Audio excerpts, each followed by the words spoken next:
Hello and welcome to Global Connections on ThinkTech Hawaii. I'm Patrick Bratton. I'm joined today by two very special guests, two of my graduate students at Hawaii Pacific University, and I'm theming this episode from the core to the classroom because I'm talking with two former Marines who were in our graduate program in Diplomacy and Military Studies. And it's my pleasure to introduce Ralph Jaojoco and Pat Stefanek. So you guys are both in the graduate program. At HBU, right? That's correct. Yes. First, we have to start by saying there is no such thing as a former Marine. The way that the Corps teaches you, it's once a Marine, always a Marine. Okay, so two Marines. Right. Yes. Two Marines, okay. Good that you correct me on these things. I'm glad that we've got two fine examples of Uncle Sam's misguided children to be with us today. So what I'd like to do is maybe talk about your guys' backgrounds first and then move into your academic careers later. So both of you were at different times in the Marine Corps. So Ralph, when did you join the Marine Corps? If I may, seniority first. Oh. Okay. Because I'm older, he wants to share that I let people know how old I am. Mm-hmm. So I joined the Corps in 1987, right out of high school as a reservist.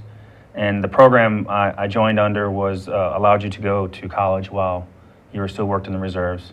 And while in college, I transferred over to NROTC at Pennsylvania State University and got commissioned in 1991. And so from 1991 to the end of 2011, I was on active duty. Okay. And we see you're from Pennsylvania originally? Or? No, I'm from Cleveland, Ohio. But the Pennsylvania State University had a good reputation, and they also had NROTC because I knew I wanted to become a Marine officer. So, what did you study at UPenn? I was a criminal justice major, and the original intent was to join the Marine Corps, get experience, and then go join the FBI. And 20 years later, I realized that the Marine Corps had benefited me a lot, and I enjoyed being in the Marine Corps, so I stayed in for my 20. Okay. What did you do? What was your MOS? I was an infantry officer in the Marine Corps, and what I tell people is that we're the action guys, we're the fighters that go do things. So I'm not a mechanic, I'm not an engineer, I'm an infantry officer. And those jobs fluctuate between serving in infantry commands and then also different staff positions throughout the Marine Corps. So I kind of did an infantry tour, and then I did a staff tour, and it goes back and forth. What was your most interesting posting or assignment that you did? Hawaii was my most interesting posting. They're all interesting for different reasons, but I enjoyed Hawaii the most. I was here from 2004 to 2009 at two separate commands, one at Marine Corps Base Kaneohe Bay, and then the other at Camp Smith, where Marine Force Pacific and Pacific Command are located. And I really enjoyed the time here and had a big effect on me. So although I did not retire out of Hawaii, I decided once I retired I wanted to move back to Hawaii. Okay, which explains why you came back yes. Here. Okay. And I had also learned of Hawaii Pacific University and specifically the program, the Military and Diplomatic Studies course. So I knew of it while I was here, and that's one of the reasons why I came back as well. Oh, interesting. Yes. How about yourself, Ralph? When did you enlist? Well, I was in the Marine Corps as with Patrick, and he's an officer and I was enlisted, so I went ahead and gave him seniority because he has rank over me and because the culture is so strong. So as for me, I joined the Marine Corps in early 2000 and I ended my career in summer 2013. And I'm actually originally from San Francisco, California, and during that time I went to high school, and I always wanted to join the military, especially the Marine Corps, because it was the macho thing to do at the time. I mean, at least for me, I was very active. So I enlisted, and I got what I wanted was action and adventure. One of the best decisions I made in my life was to join the Marine Corps, and got a bunch of experiences, knowledge, and had the opportunity to finish up undergrad with Massachusetts and also grad school here at Hawaii Pacific University. So what was your most interesting posting that you did? Well, for the first 5 years from 2000 to 2005, I was with 1st Marines. I was an infantryman with 1st Battalion, 4th Marines, and I rose the ranks from private all the way to a sergeant. We did tours in Iraq, first on foot, first to fight, as they say, with First Marines. And then after that, I instructed Navy corpsmen from 2005 to 2008. Then I ended up with the Fighting Fifth Marines, and also ended up in South Korea, Marine Forces Korea. And that was an interesting 2 years in South Korea, given the dynamics on the peninsula and everything, and it made me more interested in diplomacy, international relations, and hence that's why I'm here.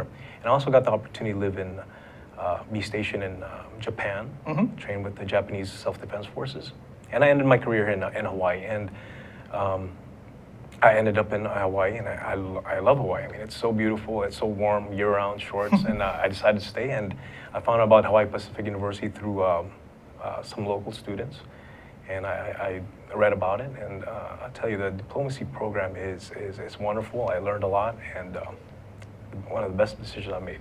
Oh, glad to hear it. Well, and one of the things that's interesting, I always find as an outsider looking at the Marine Corps, is that it's the service that has some of the strongest traditions and culture.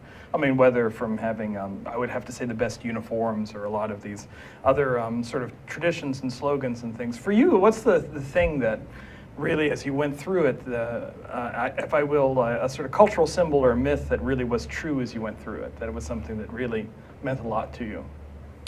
As for me, I think it's just really the brotherhood, and I think the ideology of the Marine Corps, what we do, that was the biggest pull. Even as Pat is retired and I left after 13 years of service, we still have this brotherhood and respect. You know, he is an officer, I am enlisted. Even outside the Marine Corps, you know, we still have that brotherhood, and I think it's strong. And again, it's driven by culture, shared experiences in the Marines, and it's a way of life, and it's alive and well. For me, the motto for the Marine Corps is Semper Fidelis, always faithful, and it echoes along what Kurt just said. Just, you know, it was always faithful, and you're always faithful to your unit and your comrades and people who've been there before you, and you're almost, as an active duty Marine, you're faithful to what the legacy that they left behind, and you want to carry that on and continue have this feeling that you're representing the Corps really well. So you know, before I joined the Marine Corps, I'd heard of Semper Fi and, you know, some of the movies. I watched Sands of Iwo Jima, showing my age of how old I am. But you know, John Wayne and Sands of Iwo Jima, and you hear the Semper Fi stuff, and it really became apparent to me very early on in my time in the Marine Corps that is more than just a motto. That's kind of an attitude you adopt as a Marine. One thing that's always impressed me, I know, you know, the different services have all their stereotypes about each other. So, you know, there's a lot of rivalry between the Army and the Marine Corps. And one of the criticisms that Army guys always say is, you know, oh, the Marines, you know, they're tough, but they're not too smart, or something like this. There's always this kind of ribbing, if you would go on, between the services. The thing that always struck me, though, in contrast to that stereotype, is when I was a graduate student, I was fortunate to sit in a couple of seminars at the Marine Corps Command and Staff College, and they were doing case studies on counterinsurgencies and insurgency work. And the thing that really impressed me was the sophistication and thoughtfulness that went into the training as they were looking at how to deal with counterinsurgencies. And I think one aspect to Marine culture as an outsider that I see is the attention to the human dimension and the cultural dimensions of war, where particularly a lot of the other services tend to be focused on technology. You know, this next fighter plane, this next weapon system win the war. I mean, going all the way back to the Marine Corps Small Wars Manual back in the early 20th century, there seems to be this place that the Marine Corps gives to this dimension of war as that we look at contemporary conflicts, counterinsurgency, counterterrorism, these sorts of things. This seems to be a very important aspect that's often overlooked. Is that something that you guys found in your time in the Corps? I have found that because the nature of the Corps is that it's a small service, and from its beginning was relying on the Navy for you know, its representation through the you know, Department of Navy. The Marine Corps has often had that spirit of do more with less. So focusing on the human dimension is a thing that we can do without costing you know, millions of dollars to the taxpayer. It's something that you know, when you talk about the other services, their reliance on technology. Well, for the Navy, their reliance on ships, and the Air Force, their reliance on the planes. And Army had its own representation up until or has its own representation, and so with the Marine Corps having to kind of fight for that attention, they beginning in the 20s and really exploring that with the small wars manuals and the education piece, they really felt comfortable relying on that aspect of the human dimension, and that's just where, as a Corps, they're going to be reliant on the people first, in the way that their Marines interact with the people. That's where they're going to focus first. The technology, I kind of had the view that I knew the other services were, when technology came, it was great, but and I'll give you an example, when GPS became a big thing, again showing my age, in the early 90s, Army officers were very familiar with how to use GPS systems, and I was not, because I was relying on, if everything breaks down, and sometimes it always does, you got to be able to use a map and a compass. So reliance on that human factor was always a preeminent part of my career. Totally agreed with what Patrick had said, and as the Marine Corps, from what I've learned through my time in the Marine Corps is America does not need a Marine Corps. It wants a Marine Corps, and it's the smallest service, and we get what I know is the leftovers from other branches of service, from the Army, the Navy, and sometimes from the Air Force. So, the human dimension is very important, because a lot of times make do with what you have and just make it work. That's the attitude, because stop whining, just get it done, do with what you got, and execute. What's the saying, Pat? Adapt, overcome. Improvise, adapt, and overcome. Yes. Is So it's one of those mottos. If somebody's saying something, we can't get it done, we need this and that, an officer would say that, or an NCO would say that, a non-commissioned officer. So it's very important, because I remember in the 90s, I think one of the posters for the Marines was the ultimate weapon is a Marine and his rifle. Right. And Pat was in the 80s and 90s, so he was 13 years ahead of me. But in the 2000s, I remember as a rifleman with 1st Marines, a fire team is composed of 4 Marines, right? And a squad is composed of 3 fire teams and a squad leader. Right. And I remember each fire team had a team leader with a 203 grenade launcher, and a squad automatic weapon, and an assistant machine gunner, and a rifleman. And I was a rifleman. And I remember all I had was the old M16, and I didn't even have night vision optics, because we didn't have the technology. So we had to make do with what we had. I think we had 2 night vision optics per fire team, and I had a bayonet, and everybody had to learn the basics. Brilliance in the basics is the knowledge, is the saying. So everybody had to learn the compass, because GPS, it's battery powered or electrical or something like that. It could go down, and at least you have knowledge and brilliance in the basics, because one is none, two is one attitude. So the human dimension is very important, and in terms of counterinsurgency, I think the Marine Corps has a very good knowledge on how to deal with counterinsurgencies, from the Philippine-American War, the small wars, Vietnam, and to this day in Afghanistan and Iraq. Okay. All right. We'll take a short break right now, and we'll be back with my 2 guests, Patrick and Ralph, in just a minute. Aloha, I'm Rachel Yergin with Aging with Grace. Please join us every Tuesday on thinktech.com. Hello, I'm Stephen Katz, and I'm the host of Shrink Wrap, which comes to you live every Tuesday at 3 p.m. on thinktechhawaii.com, and then it's repeated again whenever you want if you go to the website. On our show, we will be talking to all different kinds of therapists, psychologists, psychoanalysts, psychiatrists, people who talk about the mind, the brain, and about different ways to find happiness.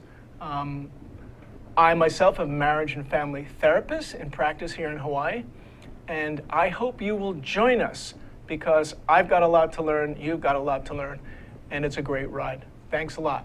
See you soon. if you wanted to say something. Hello, we're back in Global Connections. I'm Patrick Bratton. I'm with two of my graduate students, Patrick and Ralph, and we're talking about them transitioning from the Marine Corps to the classroom going back to school. So before the break, they were talking and overviewing their careers, respectively, in the United States Marine Corps. What I'd like to do now is kind of shift a bit about their transitions to civilian life and going back to school after many years. So you guys have probably gotten these questions a lot from people, from friends and family, and maybe other former corpsmen. But what was some of the initial shock that you had, maybe going back into the classroom, particularly with people who were a lot younger with different experiences?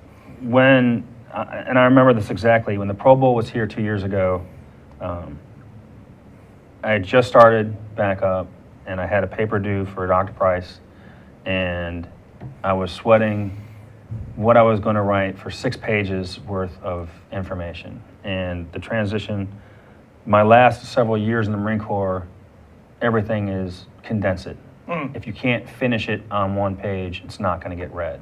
So if you were required to give a brief or a summary on something, it was give me only the bullet points. And then, as we start writing papers for a grad school, it's explain it. Show me how you've made the sausage, for lack of a better term. And so now I was trying to transition to how do I drag out, because now instead of in a paragraph summarizing exactly what I knew, I had to elaborate and then build on themes. And that was a new thing too, is not only hint on what we read, but also let's discuss themes in that and support those themes with not only what you read from an author's note, but also from your own thought and elongating that and elaborating on that. So that was a big, the reading was always, I had to do reading for the Marine Corps, so that was not as much a problem. But the elaborating on thought instead of condensing of thought was a major transition for me. Okay. Ralph? I agree with Patrick. I had the same issues with transitioning from the military and then to graduate school. But my Marine experiences really helped me put the implicit experiences and then what I've learned in Hawaii Pacific University with the explicit knowledge, and it just forms a synergy, and I have a better understanding of what's going on. So I have like this vast background where I can just kind of dig into this toolbox and make me understand of what the professor's talking about or what the seminar is. So for me, it's a bit easier. So for example, last semester I took Professor Grace Chen's Islam and Politics class seminar. And I remember 1 week we were discussing the Shia in the Persian Gulf and southern Iraq and southern Iran, and how the influence of that in that region is so powerful. And 10 years ago I was in the Battle on the Jaf, and I didn't have a clue in terms of the cultural significance, the politics, international relations, diplomacy, so on and so forth. I mean, I knew my job, I knew who the enemy was, the friendly, so on and so forth. But 10 years later, after reading some of the required readings that we had, which was, I think one was Global Salafism, and another one was Transnational Shia in the Persian Gulf, I think it was. It just really explained to me what our unit did during that time 10 years later. At the time, I just didn't know what was going on other than reaching our mission and taking care of the objective. Okay. So you really saw something in the classroom that you were learning about that sort of clicked with a personal experience from earlier when you were serving. Absolutely, and I've had 6 seminar classes with HPU, and each single class, there's a spark from my experiences, and like, wow, that's interesting. Oh, okay, now I get it. So it was like the aha moment. So it was, to me, it was really mind blowing. It still is mind blowing. Interesting. I'm going to have to ask you the same question, Patrick.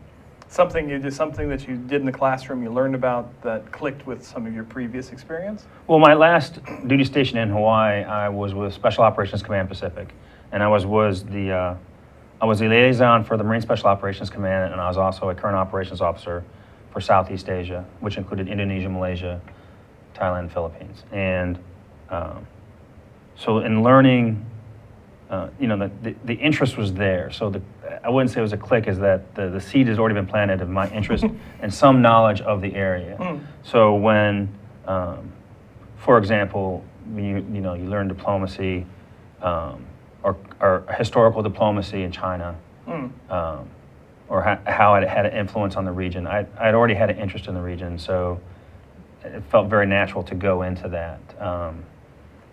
It was fortunate that kind of that experience pushed me towards this program, and knowing where Hawaii is in the world and how it relates east-west, that interest was already there. So I didn't have like oh, by the way, this happened. It was I kind of already went in with this area of the world and this political history, diplomatic history, really were something I enjoyed reading to do that.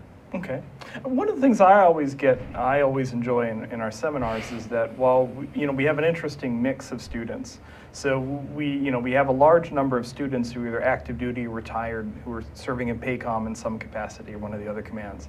And then we've got a large amount of traditional sort of graduate students who are just coming out of an undergrad program, along with a good sort of smattering of international students from Northern Europe, Central Europe, Asia, and things. And one of the things I always like is getting students in the classroom talking about an issue, whether it's terrorism or counterinsurgency or national law, human rights, whatever it is. And you get this sort of groups of people who normally probably wouldn't talk to each other about these issues. And I was wondering if either of you have sort of anecdotes or examples where you really got to communicate with somebody else with a different perspective and got a lot out of discussion, even if you might not have agreed with the person as such. Well, for your class, when we started discussing theory, I'll tell you that in other classes, diplomatic history and some other historical-based classes, I felt very comfortable. And Dr. Price teaches a class called The American Way of War, and I felt very comfortable reading that material and being able to discuss it from a background that I had. But when we started getting into diplomatic theory, political theory, I noticed that some of the people who were poli-sci heavier had a much easier time at it than I did, and so I didn't feel as comfortable talking about some of the theories that came up. So the antidote is that instead of the time of, I was put into a realm where I was not comfortable and had to learn from people who had not had the experience that I had. Whereas on the flip side, if you go into those historical classes and someone says something that doesn't make sense or doesn't ring true to what I've read or understood, I was very able to say, well, wait a minute, that doesn't seem right, let's discuss that. Whereas in the theory one, I was like, I guess he's right, I'm not sure, so that was kind of my anecdote of uncomfortableness a little bit in the classroom. Okay. But I enjoyed it because again, you have people who have a wide swath of background, but those people who had the political science and had discussed theory before, they're like, oh yeah, it's easy, all you need to discuss this thing. And I was like, it's not clicking. Okay.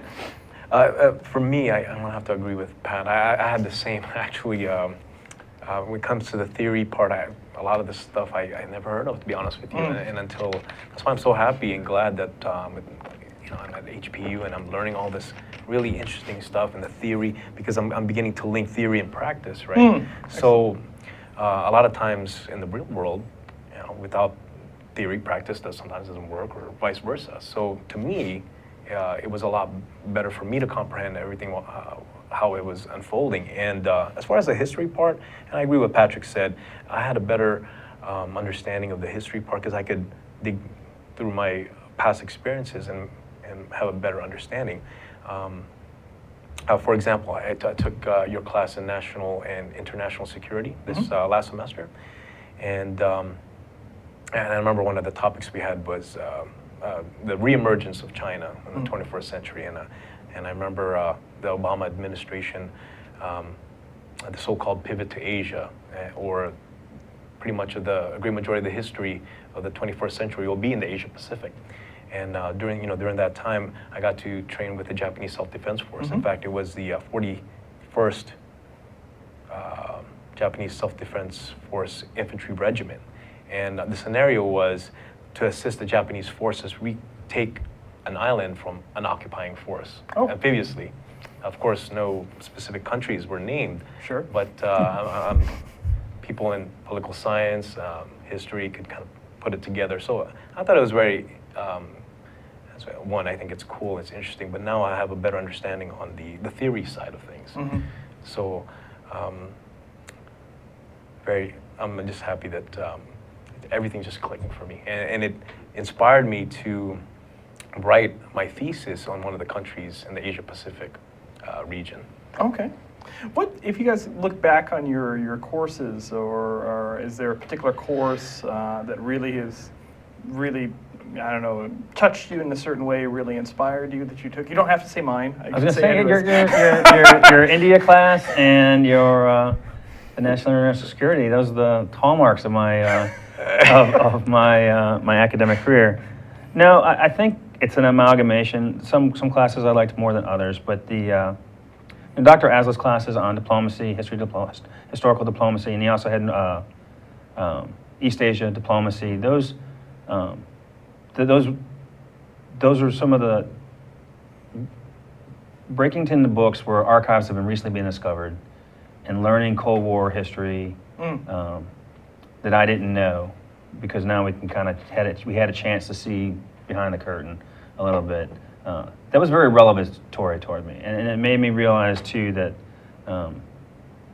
there's more to history than meets the eye. Mm-hmm. There's multiple facets to it. There's multiple views to it, and grad school really enabled me to see that, like, for example, in the Vietnam War, and Dr. Asla's a major historian with that war, but him coming in at the view of the North Vietnamese and learning out stuff from archives from Hungary or wherever else, and piecing that together, I thought that was a really revelatory. That it's not all just this happened in this state, and we can pontificate on motivations. But if you see that this leader was communicating with that leader, and they're talking about, that was a really amazing thing. And the other thing, another example would be. We had a book on North Korea, and I went into class thinking that China had basically dictated some things, and the North Korean leader really played Russia off of China, and you learn these things through the readings, and so now you realize when you hear certain leaders doing something, there's more than just one motivation. And popular culture is like, oh, they're doing it to make America mad, or they want to do it just to their own self-interest, but there's a lot of things at play, and reading historically that all these other facets that come to play in making decisions to do things. That was a real eye-opener for me. Okay. Well, Well, for me, my favorite seminars with HBU has been with Professor Grace Cheng's Islam and Politics, Professor Aslan's Diplomacy in Theory and Practice, and your class, National Security, International Security. I find it so fascinating because just those classes, I've experienced some of those, and it gives me kind of like a marker of where I was, and then as the instructors, the professors are instructing, teaching, it just provides substance, right? And for example, when North Korea bombed the island in South Korea, and also the sinking the Korean ship Chonan, I was actually in the Korean Peninsula during that happening. And there's a few times where Professor Aslan has mentioned what's going on in the Korean Peninsula, and you as well. And I'm putting these pieces of puzzles together to have a better, keener understanding of what's going on and what had happened. And also, Professor Chang's class, Islam and Politics, and that's one of my favorite classes because it tells me what I did in the past, and history comes alive, right, by doing that. And I said ideology earlier, right? The power of the Marine Corps ideology is super strong, and a lot of times ideology is met with kind of a negative connotation. I don't think so. It's either positive or bad.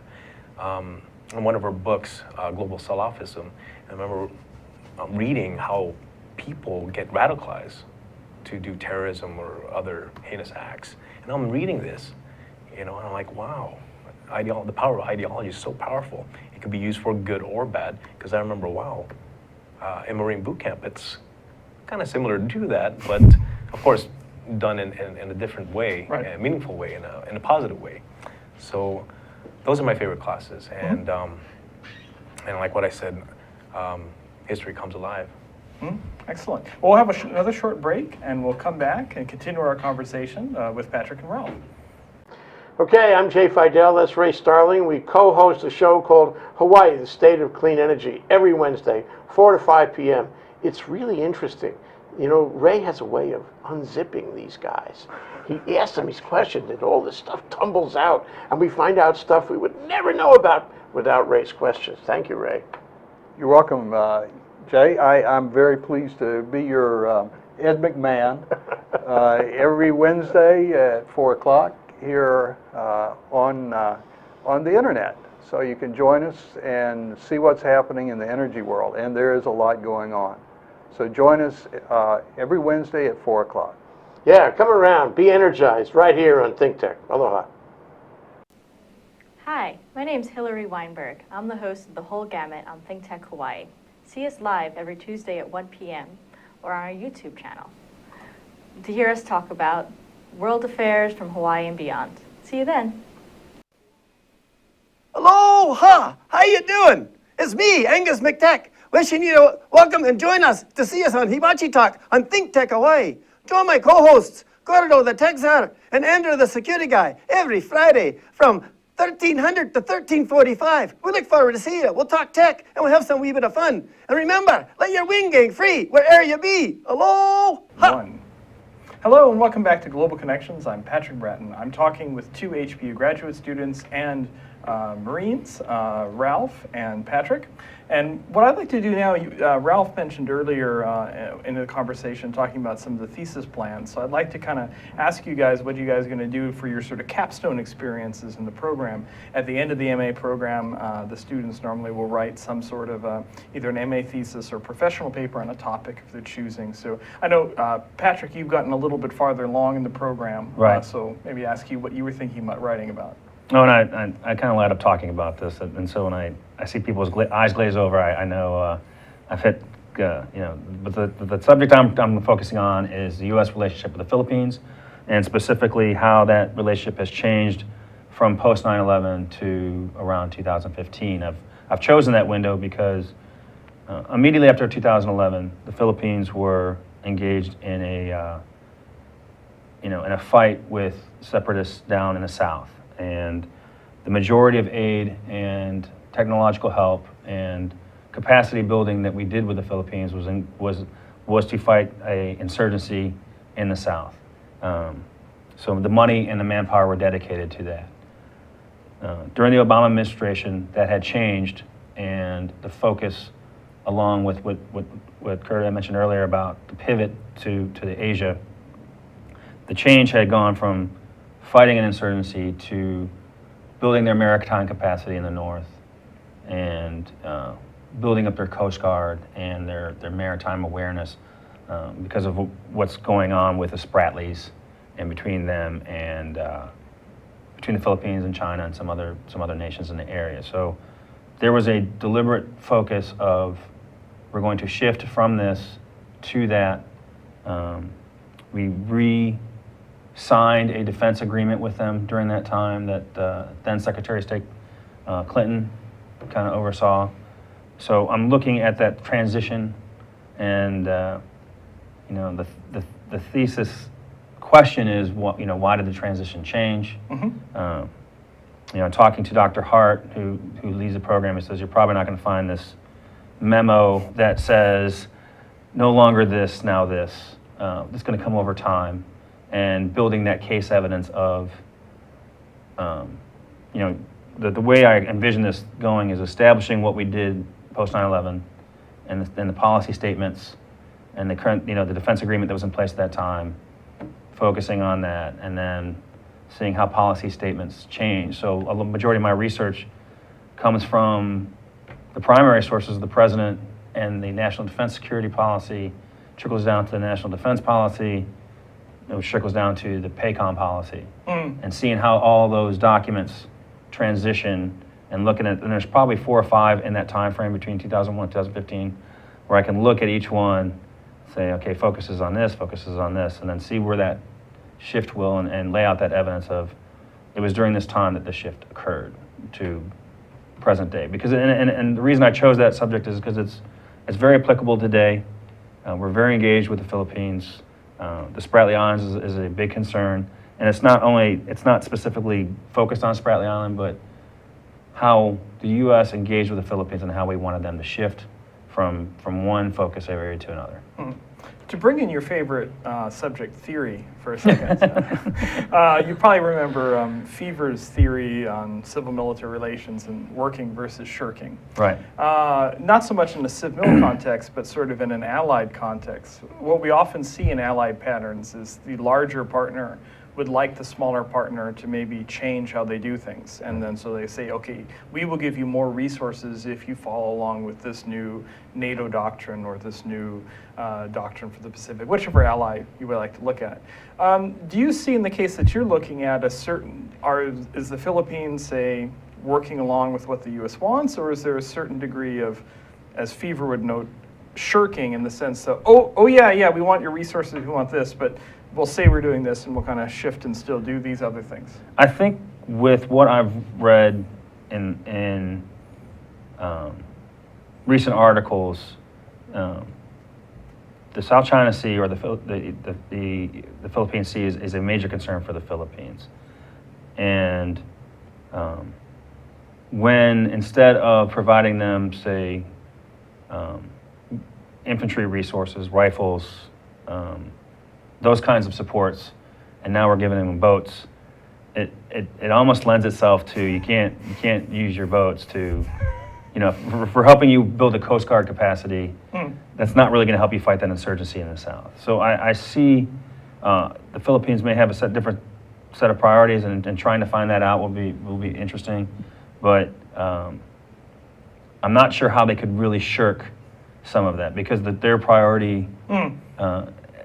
I mean, it parallels a lot. They were all about fighting the insurgency in the South because it was a national security priority to them.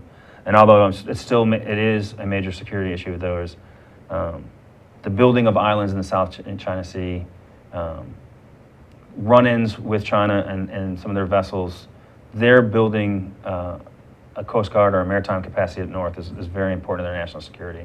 So I see them not in lockstep, but working with the United States and achieving that policy goal. Okay. So if the national interests align between the two alliance partners, then it'll make the cooperation easier then. Right. See, we've just theory built. We did. Very good. All right. Shifting over to Ralph, I know you're at the stage where you're more sort of conceptualizing your thesis project rather than working on it. But what do you think about working on? That's right, Professor. I'm not 100% decided yet whether it's going to be a professional paper or a thesis, but I think I'm leaning towards a thesis because what happened last semester, I was in Professor Aslan's class and your class for national and international security.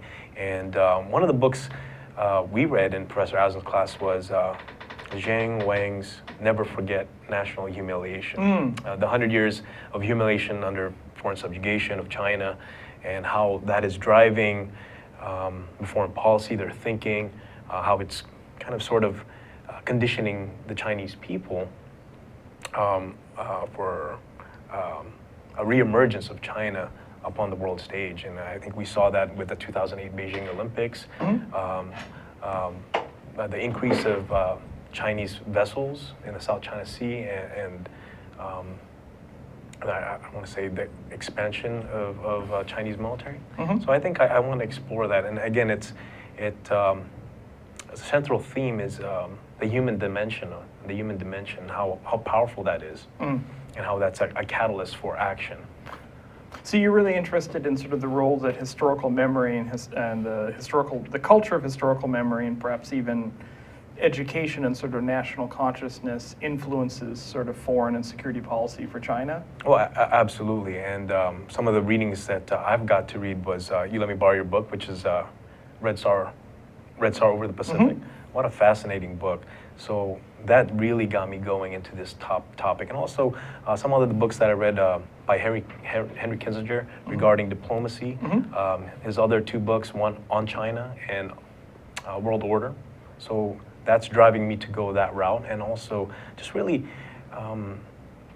studying what's happening in the Asia Pacific, because with China's reemergence, it has a trickle-down effect, as what Patrick had said with the Philippines, and kind of an arms race almost with South Korea, Japan, China, the Philippines, because there's been an increase in military activity in the Philippines. In fact, Clark Air Force Base was closed after Mount Pinatubo erupted in the early 90s.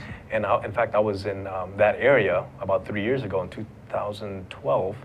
And there's a lot of activity going on in Olongapo Bay in the Philippines, and also in Clark Air Force Base. In fact, I think the U.S. and the Philippines are gonna reopen that base, and so I'm really interested in that stuff. Okay. Are you interested in looking more at China or some of the U.S. policies toward China, or how other states are responding to China? What do you think here? Well, I'm leaning more towards the China aspect of it, and also the cultural dimension, again, the human dimension. But that also affects other countries, the United States, Asian neighbor countries. So I want to discuss a little bit of the United States, Asian countries, but again, mostly on the Chinese narrative. Okay. Well, we're just getting toward the tail end of the show. I wanted to, if either of you or both of you have any sort of closing thoughts, remarks that you didn't get to cover yet, that you want to share with the watchers? I think that it's a unique perspective coming from the military that adds to this program. And just as you mentioned before, that mix really enhances the whole experience of, I'm just graduated poli-sci, now I'm a 22-year-old and I want to go right into it. Or I'm coming from, it seems we have, from Northern Europe, we have quite a few students coming in. We had one from Africa.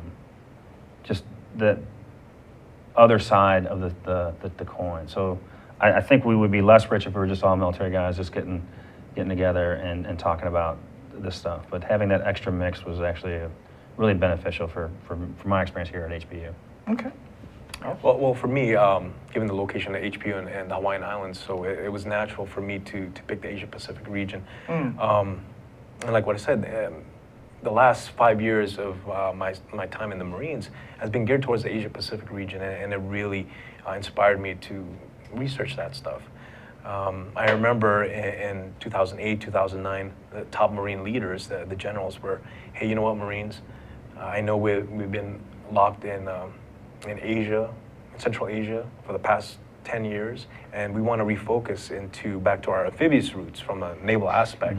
And again, the last unit I was with, 3rd Marines, one of the companies was ordered to conduct bilateral training with the Australian forces in Darwin, Australia, and also the Philippines in Balikatan, and also Cobra Gold in Thailand. So for me, the last 5 years have been geared towards the Asia Pacific, and I think that's the reason why the past 5 years I was stationed in Marine Forces Korea and also here, and I got to train with the Japanese and also the South Koreans. Okay. Well, thank you guys. I'm glad you guys took the time to come and speak with me and then all of our audience here at Global Connections. I look forward to seeing you guys again and advising you. All right. Well, that was a good talk we had with Ralph and Patrick, talking about their experiences shifting from the Marine Corps to the classroom at Hawaii Pacific University. I'm Patrick Bratton. This is Global Connections, and we'll see you next week. And thank you to Jay and Zuri and everybody here, and Nick here at the Think Tech team.